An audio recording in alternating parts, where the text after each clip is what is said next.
इस वीडियो में आज हम जानने वाले हैं वेक्टरलेस रैग के बारे में। ठीक है कि वेक्टरलेस रैग जो है वो किस तरह से डिफरेंट है एक ट्रेडिशनल रैग से। जैसे ट्रेडिशनल रैग आपने देखा होगा कि किस तरह से काम करता है कि एक आपका डॉक्यूमेंट होता है, उसमें आपको डॉक्यूमेंट को लोड करना होता है, फिर उसकी चंकिंग होती है, एम्बेडिंग के पास जाता है, उसके फिर वेक्टर्स बनते हैं। वेक्टर्स जो होते हैं वेक्टर डेटाबेस में स्टोर करो, फिर यूजर क्वेरी करता है अपना, ठीक है, फिर वो जाता है एम्बेडिंग के पास, फिर उसकी जाकर के क्या बनती है, फिर उसके वेक्टर्स बनते हैं, फिर वेक्टर्स जाकर के वेक्टर डेटाबेस में उसकी सिमिलैरिटी सर्च करता है एंड फिर उससे सिमिलैरिटी सर्च निकल के आती है एंड फिर जाकर के वो दोनों चीजें एलएलएम के पास जाते हैं एंड एलएलएम फिर आपको उसका आंसर जनरेट करके देता है। तो ये एक तरीका होता है एक ट्रेडिशनल रैग का। लेकिन यहाँ पे वेक्टरलेस रैग किस तरह से काम करता है, इसका आर्किटेक्चर कैसे होता है, ठीक है, इसको आज हम जानने वाले हैं एकदम अच्छे से।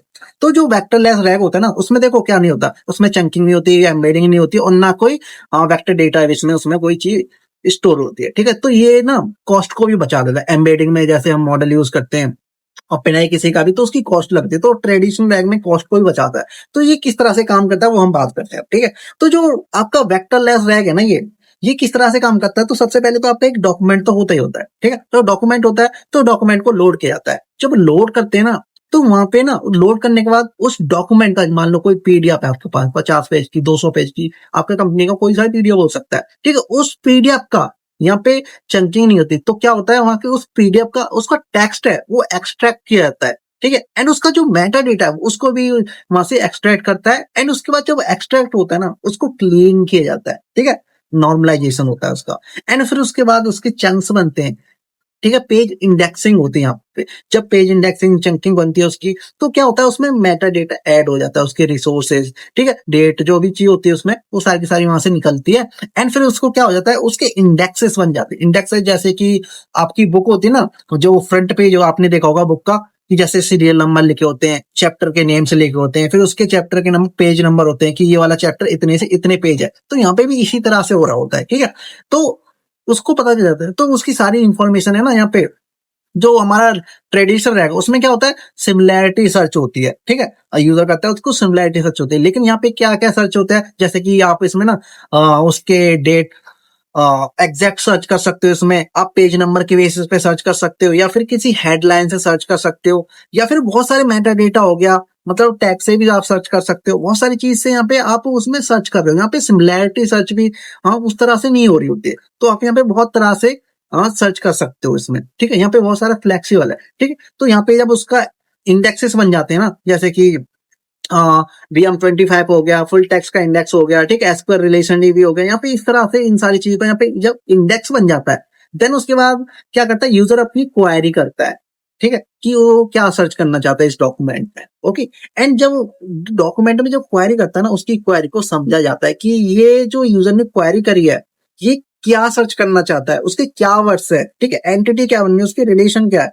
ठीक है, तो वो सारी चीज को यहाँ पे देखा जाता है। तो यहाँ पे राउट के थ्रू वो जाता है किसमें, अपने जो इंडेक्सेस बने ना उसमें सर्च करता है। जैसे कि कीवर्ड के बेसिस पे सर्च करना है, कीवर्ड के बेसिस पे सर्च करके ले आएगा, उसमें फ्रेसेस कुछ मिल रहे हैं क्या, उसमें फिल्टर कुछ हो रहा है क्या। ठीक है, फिल्टर के बेसिस पर BM25 के थ्रू जैसे कि टर्म्स हो गए एंड फ्रीक्वेंसी वेक पे एंड रैंकिंग वहां से देख के लाता है कि यहाँ से कुछ चीज मैच कर रही है कि ना। ठीक है, सीक्वल रिट्रीवर हो गया, जैसे कि आपको एग्जैक्ट मैच करना हो, एग्जैक्ट मैच पे भी आप वहां से निकाल के ले आते हो, या फिर मेटा डेटा के थ्रू फिल्टर के थ्रू जाते डे डिपार्टमेंट अलग अलग तरह से वहां पे ये सारी चीज होती है। ठीक है, यहाँ से अलग अलग यहाँ पे रूट से वो आपकी उस क्वेरी के बेस पे डेटा वहां से इंडेक्सेस से रिट्रीवर होकर के आता है। ठीक है, वहां से सारा का डेटा जब निकल ही करके आ गया ना तो उसको क्या कर दिया एक रिजल्ट में कंबाइन कर दिया जाता है।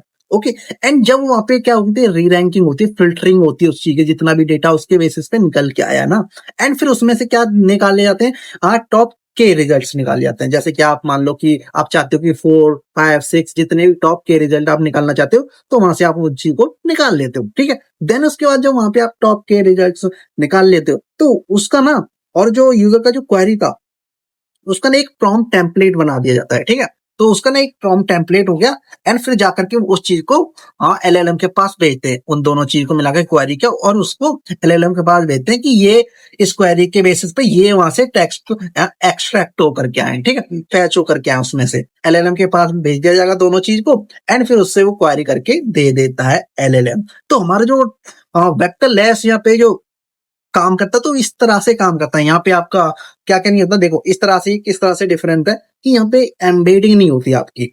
वेक्टरलेस में एम्बेडिंग नहीं होती, और जो ट्रेडिशनल रैग होता है उसमें एम्बेडिंग की जाती है, ठीक है। और वेक्टर एम्बेडिंग क्या करता है कि उसको वेक्टर्स में कन्वर्ट कर देता है, नंबर्स में। ओके। एंड फिर वेक्टर डीबी, यहाँ पे वेक्टर डीबी की नीड नहीं है कि वेक्टर डेटाबेस है, उसकी कॉस्ट लगती है, ठीक है। हाँ, वेक्टर उसको स्टोर कराओगे तो यहाँ पे उसकी कॉस्ट बच जाती है, तो यहाँ पे इसका यूज नहीं होता, ट्रेडिशनल में यूज होता है, यहाँ पे कोई रिक्वायर्ड नहीं है इसका।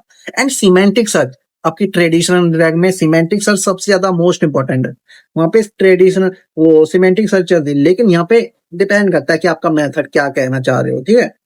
एंड कीवर्ड सर्च, यहाँ पे कीवर्ड सर्च इतना पॉसिबल नहीं है, तो यहाँ पे लेकिन बहुत ज्यादा उसको कॉमन है कि आपका कीवर्ड सर्च आप करके ले आओगे इस चीज को, ठीक है। BM25 हो गया, इसमें जरूरी नहीं है, लेकिन इसमें BM25 बहुत जरूरी है, ठीक है। SQL क्वेरी हो गया आपकी एग्जैक्ट मैच के लिए, बहुत ज्यादा कॉमन होता है कि आपको एग्जैक्ट मैच सर्च करना है कि मेरे को यही चीज ला करके देना, मेटा डेटा फिल्टरिंग, ठीक है। यहाँ पे दोनों में होती है मेटा डेटा फिल्टरिंग, तो एंड एग्जैक्ट आईडी के बेसिस पे लेके आते हो, नेम के बेसिस पे आप लेके आ जा सकते हो, ठीक है। और यहाँ पे एक्स्ट्रा आईडी नेम्स आप उनको कर सकते हो, लेकिन यहाँ पे बहुत वो होता है, ठीक है, तो वहां पे करना होता है। एंड यहाँ पे स्ट्रक्चर डेटा की बात करें तो यहाँ पे कोई वो नहीं होता, लेकिन यहाँ पे बहुत अच्छे से आप यहाँ पे डेटा को स्ट्रक्चर कर सकते हो, ठीक है। डेटा को उसके इस फॉर्मेट में वहां से लेकर के आ सकते हो अच्छे से, ठीक है, अगर तो आपने वो एग्जैक्ट मैच पे कर रहे हो तो। ओके। एंड रिट्रीवर कंट्रोल यहाँ पे मॉडरेट होता है, और यहाँ पे बहुत ज्यादा हाई होता है। एंड यहाँ पे सीमेंटिक अंडरस्टैंडिंग यहाँ पे स्ट्रॉन्ग विद एम्बेडिंग के साथ होता है, एंड डिपेंड ऑन रिट्रीवर के साथ। तो इस तरह से यहाँ पे हमारा जो